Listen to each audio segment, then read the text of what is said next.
Authentic is sponsored in whole by Voice of Prophecy. Ever find yourself doing something that you don't really want to do, but for some reason you feel kind of powerless and you just do it anyway? Or maybe it's something that makes you feel ashamed, out of control, but you know full well this won't be the last time you do it. Today on Authentic, I'm going to show you the big hidden beast that's been causing all your problems.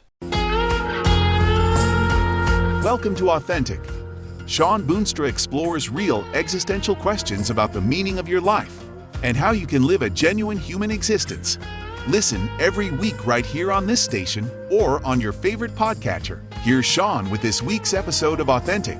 Indulge me for a moment and let's play a little mind game. I want you to think back to some significant experience in your life and allow yourself to feel the emotions you felt at that time all over again.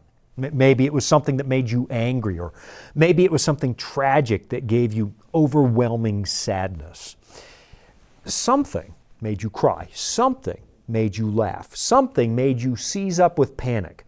Whatever it was, take a quick moment and just let it play out in your mind one more time, and I'll give you just a few seconds to do that. All right.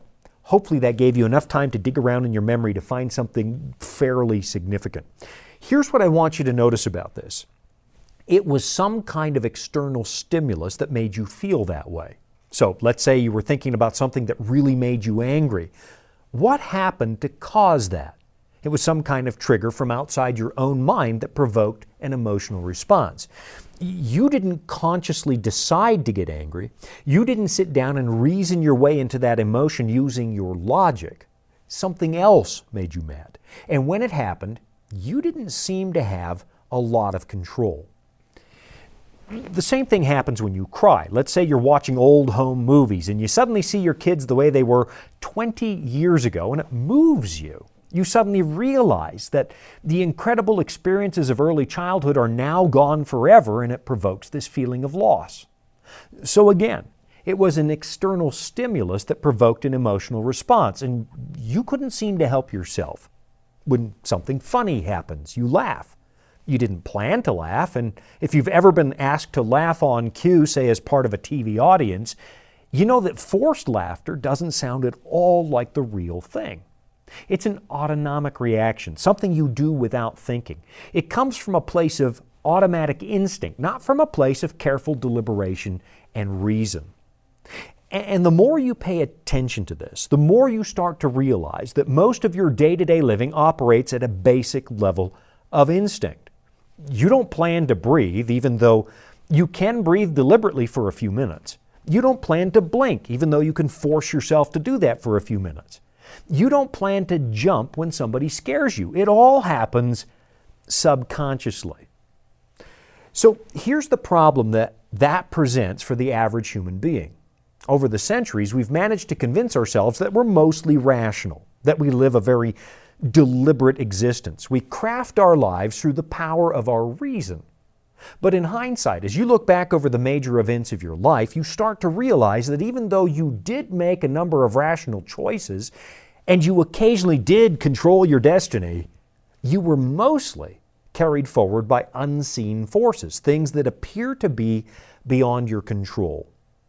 This is where philosophers have spent a lot of time debating whether or not you and I actually have free will. Are you really the master and commander of your life, or is your life the master and commander of you? I mean, tell yourself all you want that you're not going to get mad when you're negotiating with somebody unreasonable, but you know you're going to get mad. And it's going to take real effort to control that emotion, the basic forces that drive you, because, well, emotions are such a powerful part of who you are. I'm half tempted to quote REO Speedwagon. You know the song, "I Can't Fight This Feeling," but I'm pretty sure you wouldn't want to hear me sing. I guess the point I'm driving at is this. There's a reason we feel like we have to fight our basic emotions. It's because they are much bigger and much stronger than our capacity for calm reason and logic.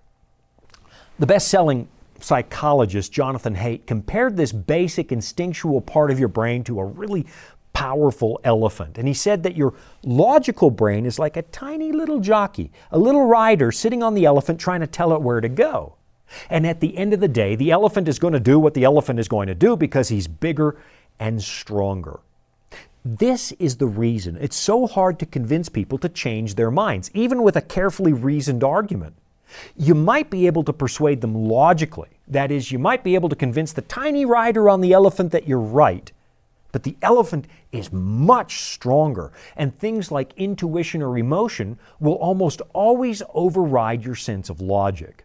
So what actually happens when we hear something that we don't like is that we use that weakling logic on top of the elephant to convince ourselves that that powerful elephant of emotion must be right. Let me read you just a little bit from his book, The Righteous Mind. He says, the rider can do several useful things. It can see further into the future because we can examine alternative scenarios in our head, and therefore it can help the elephant make better decisions in the present.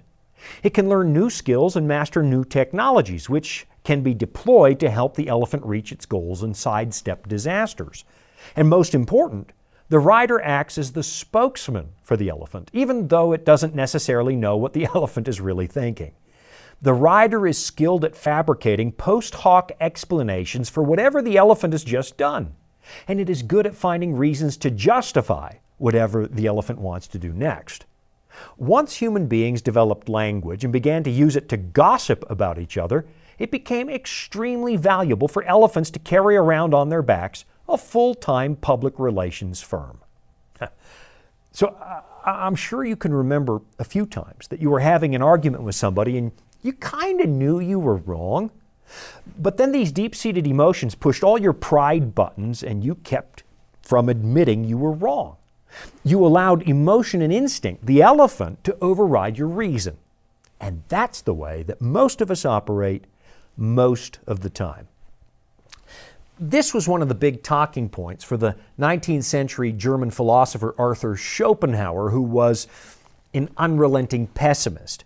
He didn't have this convenient metaphor of the elephant and the rider, but he explored the same concept.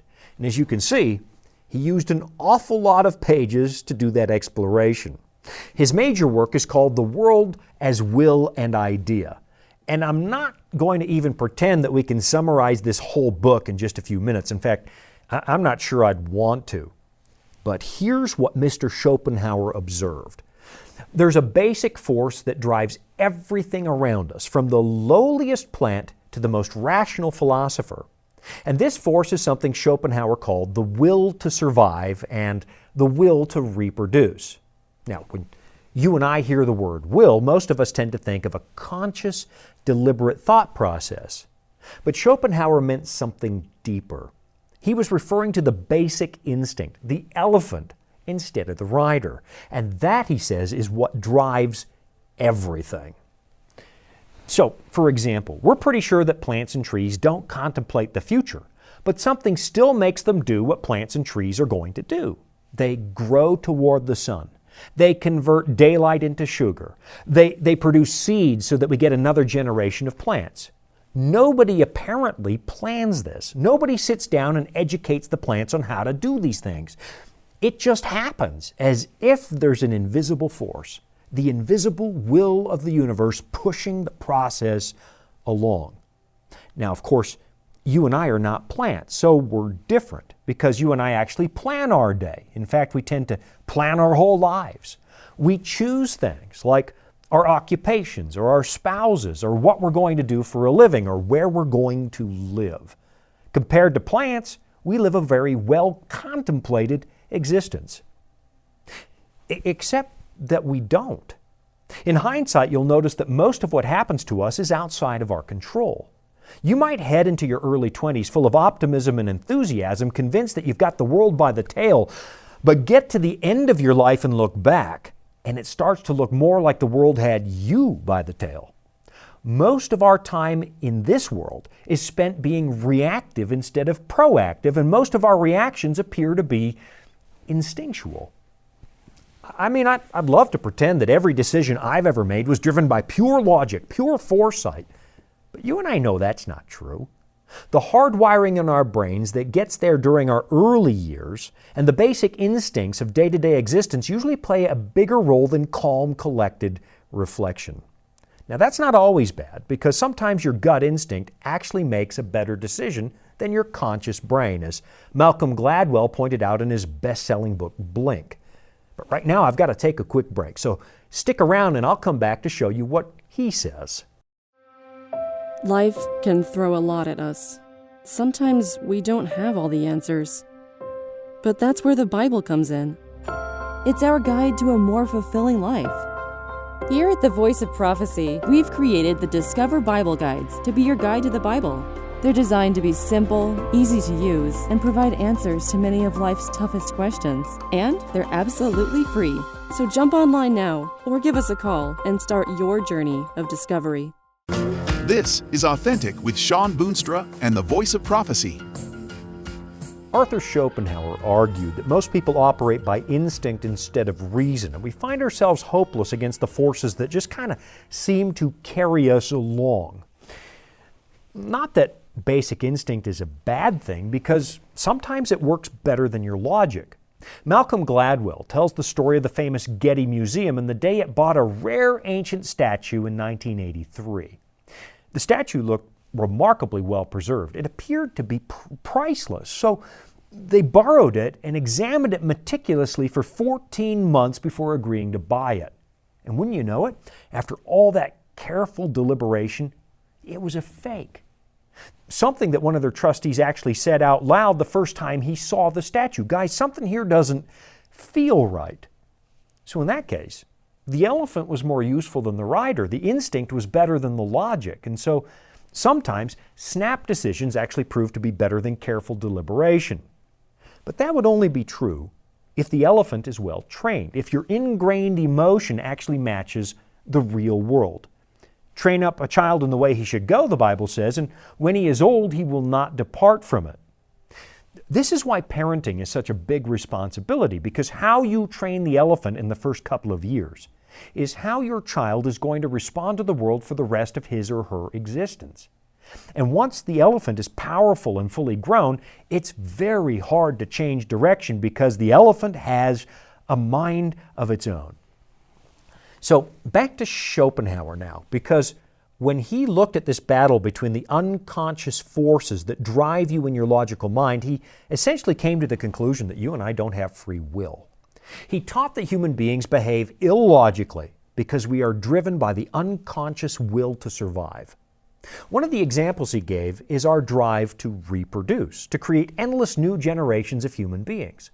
He noticed that some life forms are willing to produce as their very final act. They actually die the moment they do this, like the salmon that swims upstream to the place where it was born and she lays her eggs and then falls apart. If you've ever seen a spawning salmon, you know what I'm talking about. It's grotesque. Human beings, Schopenhauer argued, aren't much different. We seem to be willing to exhaust ourselves, work ourselves to the bone to make sure that our children flourish. We have this irresistible drive to reproduce, and it appears to be illogical because we literally die in the process. So from Schopenhauer's point of view, the collective human race is actually using us. He taught that we are slaves to the mysterious will of the corporate human species, some kind of unseen will of the universe that makes us push forward against our own will. And that will override our logic every single time. So in essence, he taught that you don't actually exist. You live under the illusion that you're busy making choices, but in reality, the universe is making those choices for you and making it seem like you're doing it. In reality, you're just a pawn in the survival game of the whole human race.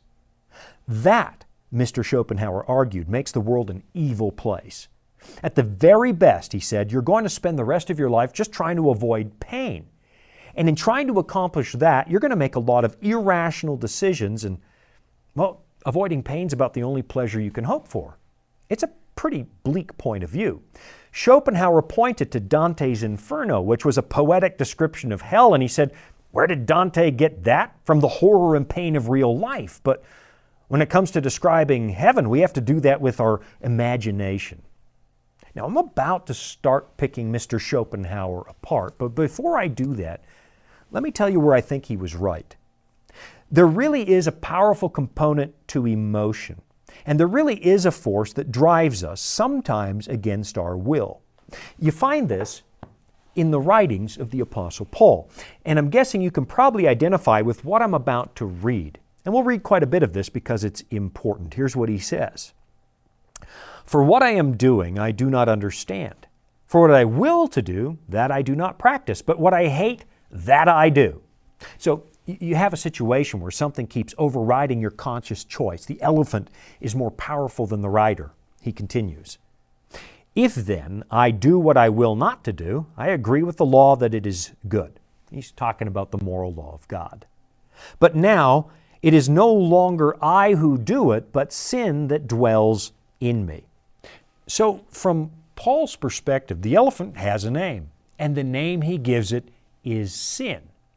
What the Bible teaches is that you and I are carried along by powerful forces beyond our control. Something has warped our original constitution, making us, completely malfunction. He continues, For I know that in me, that is in my flesh, nothing good dwells.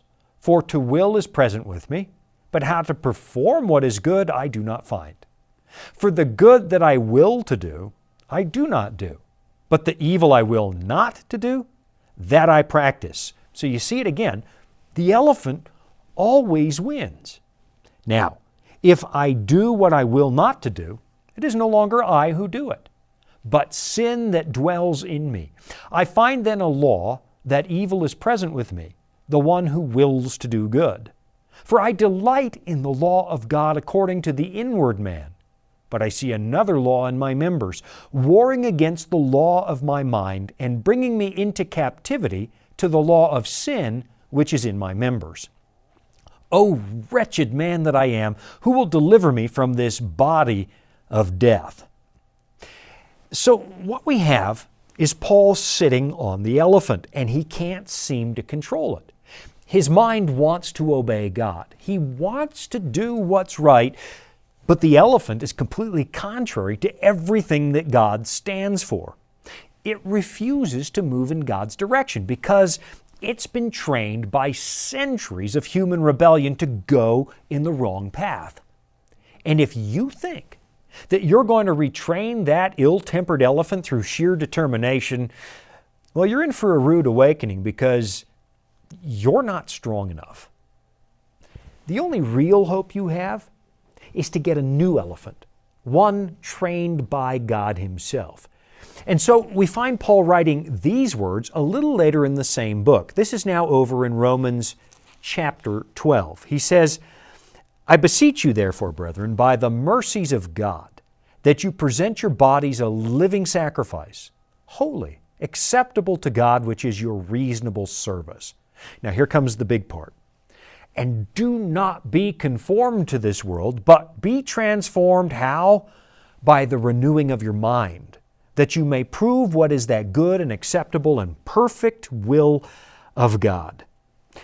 Okay, we've got to take another quick break because that's just the way things work here on the show. But when I come back, we're going to spend a few minutes talking about the way that you and I seem to always fail to conquer our temptations. And then I'll talk about what you could do about it. Here at the Voice of Prophecy, we're committed to creating top-quality programming for the whole family, like our audio adventure series, Discovery Mountain. Discovery Mountain is a Bible-based program for kids of all ages and backgrounds. Your family will enjoy the faith-building stories from this small mountain summer camp and town. With 24 seasonal episodes every year and fresh content every week, there's always a new adventure just on the horizon.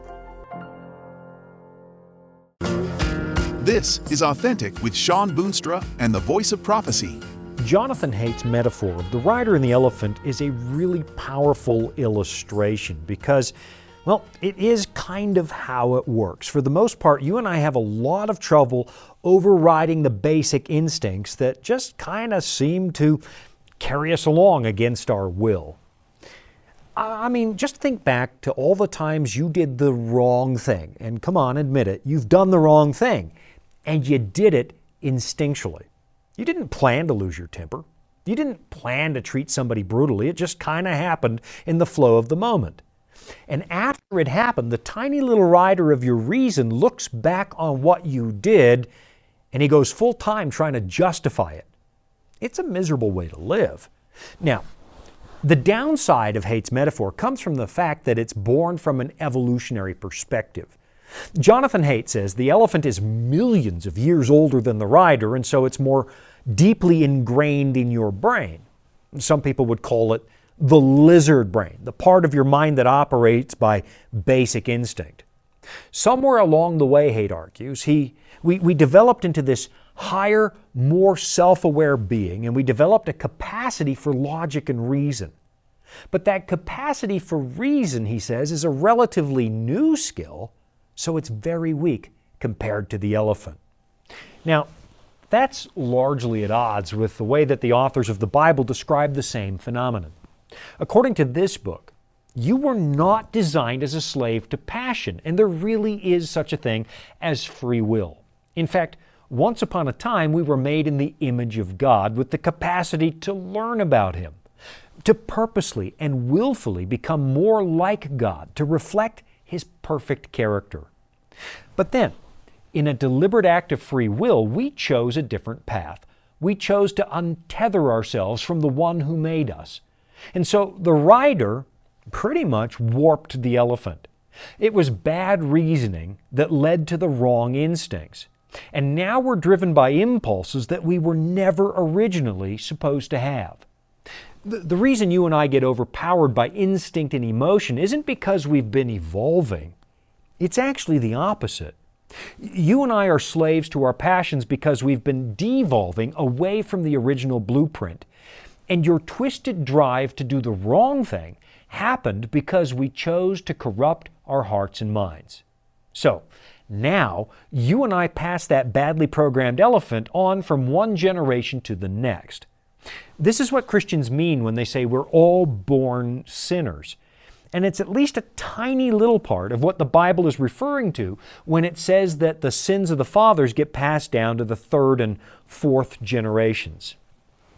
The authors of the Bible talk about our deepest nature, telling us that something went very wrong in the distant past. What we essentially did was climb down off of a healthy, well-tempered elephant designed by God. And then we climbed up on this ill-tempered, stubborn beast who is guaranteed to go the wrong direction. And because that ill-tempered elephant is bigger than you, there's not a whole lot you can do about it. So now the way we are, we can't really just trust our gut instinct, at least not when it comes to issues of morality, because our perspective has been tragically corrupted. And the more we try to tame ourselves, the more we try to rein in our very worst instincts, the more hopeless we start to feel because, well, the elephant's just too big. I don't know if you've ever tried to quit an addiction, like, say, smoking, but that's a pretty good example of how the elephant always seems to win. You know you should quit, logically. You know that it's killing you, and you can figure this out by reasoning your way through it. But your gut-level emotions are bigger and stronger than your logic, and so you find yourself back out on the back porch, lighting up yet another cigarette, and hating yourself for not being able to conquer something that appears to be bigger than you.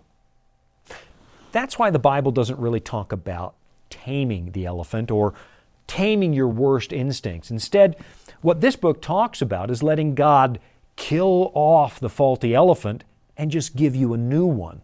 What the Bible suggests is not a retraining program, it's more of a replacement program. Here, listen to this, again from the writings of Paul. He says, "Let nothing be done through selfish ambition or conceit, but in lowliness of mind let each esteem others better than himself. Let each of you look out not only for his own interests, but also for the interests of others." Now here comes the really mind-boggling part. He says, "Let this mind be in you, which was also in Christ Jesus, who being in the form of God, did not consider it robbery to be equal with God, but made himself of no reputation, taking the form of a bondservant and coming in the likeness of men. And being found in appearance as a man, he humbled himself and became obedient to the point of death, even the death of the cross. So here we have an example of someone who was not controlled by sinful instinct. And Paul encourages us to follow Christ's example. Except you know full well that you're not going to be able to do that just through your own sheer willpower. There's no chance. It takes something more. What it actually takes is admitting that you're out of control. It takes confessing your sin and asking God for forgiveness. It takes asking God for a new set of guiding principles, basically a brand new elephant. And that requires a miracle, which is exactly what Paul teaches. Remember, but I see another law in my members, warring against the law of my mind and bringing me into captivity to the law of sin, which is in my members. O wretched man that I am, who will deliver me from this body of death? I thank God, here it is now, through Jesus Christ our Lord. That's the only way out. I'll be right back after this. Dragons, beasts, cryptic statues. Bible prophecy can be incredibly vivid and confusing. If you've ever read Daniel or Revelation and come away scratching your head, you're not alone. Our free Focus on Prophecy guides are designed to help you unlock the mysteries of the Bible and deepen your understanding of God's plan for you and our world. Study online or request them by mail and start bringing prophecy into focus today. Welcome back. It's Authentic with Shawn Boonstra and the Voice of Prophecy. You know, I find it really interesting that the pessimistic philosophies that came out of the 19th century basically came on the heels of Charles Darwin. We halfway convinced ourselves that there's no God out there, but we still couldn't shake the notion that there's something wrong with the way we live, that just living by animal instinct doesn't produce a happy life. In fact, Arthur Schopenhauer actually pondered whether or not suicide was the only way to conquer this powerful force that just makes us so unhappy. Now, in that regard, I have to say Mr. Schopenhauer was completely wrong. You and I are flawed, but we can't fix it, not on our own. Fortunately, however, the master of elephants, the one who made us in the first place, well, he says he's got a way out of the mess. And I don't know about you, but if there's a way out of that miserable existence, if there's a way to feel some kind of control again, if there's a way to stop doing instinctively the things that I don't want to do, that seems to me it makes giving this old book worth a try. Why don't you pick it up and see what it says? I think it's a lot more profound than people think. It addresses the core of who we are. Thanks for joining me this week. I'm Shawn Boonstra, and this has been another episode of Authentic. You've been listening to Authentic, sponsored by Voice of Prophecy. Remember, you can listen every week right here at the same time. And thank you. Authentic is funded by listeners just like you. You can support at voiceofprophecy.com. That's also where you can find all the episodes you missed, or where you can listen again. That's voiceofprophecy.com.